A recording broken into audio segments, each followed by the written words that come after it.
Silakan.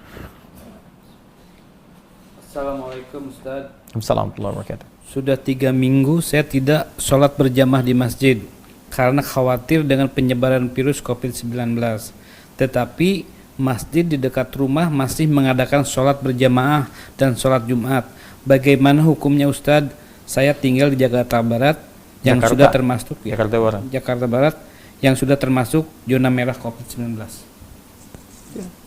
Sudah kalau masuk di wilayah zona merah dan sudah ditunjukkan ada larangan dari pemerintahan setempat, kemudian juga sudah berlaku, nah, langkah lebih baiknya tunaikan di rumah. Ya, tidak perlu memaksakan ke masjid. Ya, hadis yang terkait dengan ini?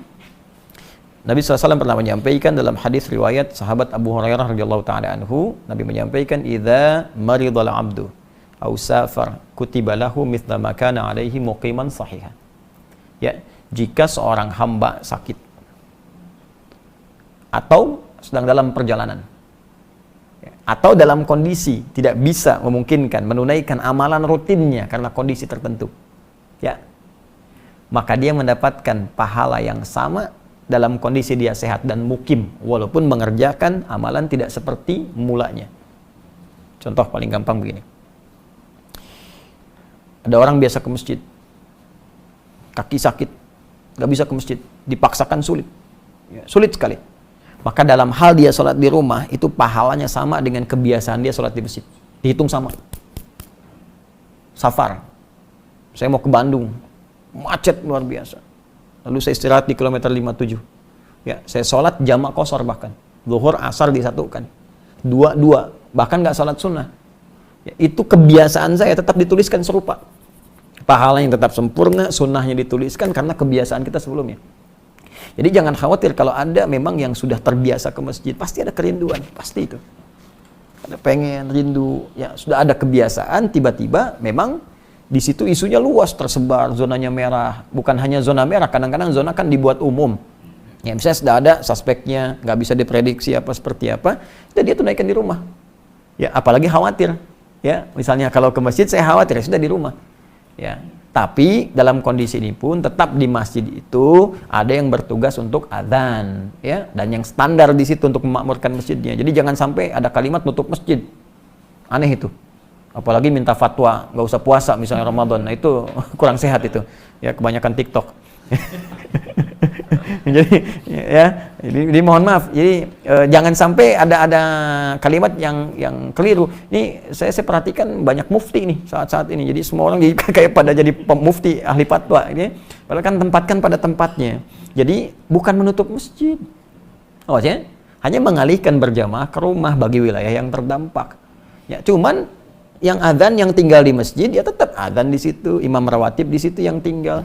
Ya, yang lain di rumah. Kecuali kalau wilayah-wilayah yang zona hijau, yang nggak banyak terdampak, atau misalnya di komplek yang sudah terisolasi, komunikasinya bagus, orang luar nggak boleh masuk, yang di situ saja misalnya yang menunaikan. Prinsipnya berjamaah itu sederhana sih, orang sakit itu pasti nggak ke masjid.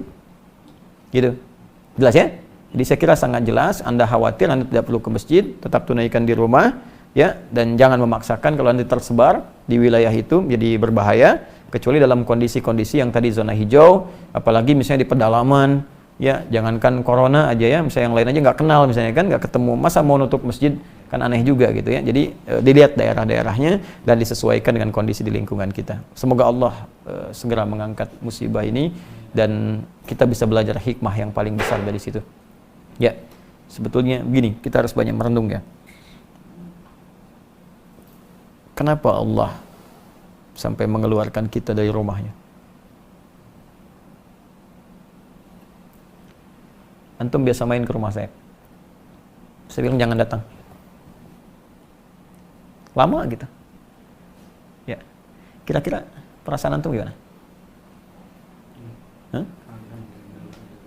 Bukan karena kangen, Anda pasti akan bertanya, saya salah apa? Kamu gak usah ke rumah saya dulu deh. Ya kan? Pasti Anda akan bertanya, saya salah apa? Sekarang Allah lewat fenomena ini meminta kita keluar dari rumahnya. Sebagian tempat, banyak tempat. Jadi orang yang imannya sadar pasti akan bertanya, ya Allah saya salah apa gitu? Apa yang saya perbuat selama ini? Atau apa yang salah di lingkungan saya?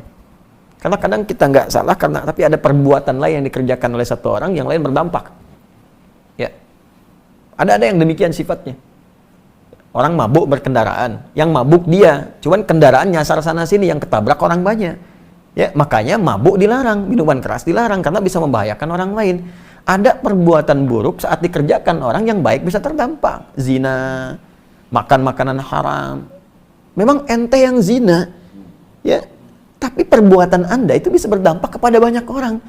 Jangan katakan emansipasi ini sampai bangga, sampai menyampaikan di media, saya punya anak hasil ini begini begitu. Anda yang melakukan, tapi hasil Anda itu berdampak buruk bagi yang lain. Makanya saya pikir ini waktu yang pantas untuk bertobat untuk kita semua. Ya, malam bangun lah. Minimal satu-satu di antara kita itu bertobat, minta sama Allah, minta ampun, ya Allah ampuni saya. Ya, jangan berpikir tentang kiamat yang besar gitu. Kiamat kecil saja belum tentu kita siap. Kiamat kecil itu kematian. Itu kiamat kita.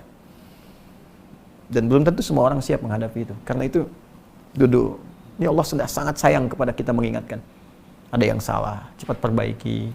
Ya, tata kembali, pelajari apa yang salah selama ini. Ini kan dengan musibah itu kadang tampak segala hal yang bisa diperbaiki. Genteng bocor. Begitu kita lihat bocor di atas, kan ketahuan apa yang salah nih selama ini. Cek lagi, ya. Sama. Ini pasti kita akan temukan kekurangan-kekurangan. Iman kita minimal bagaimana, kerinduan ke masjid, kerinduan untuk ibadah. Ya, saya kira itu. Wallahu ta'ala a'lam bishawab.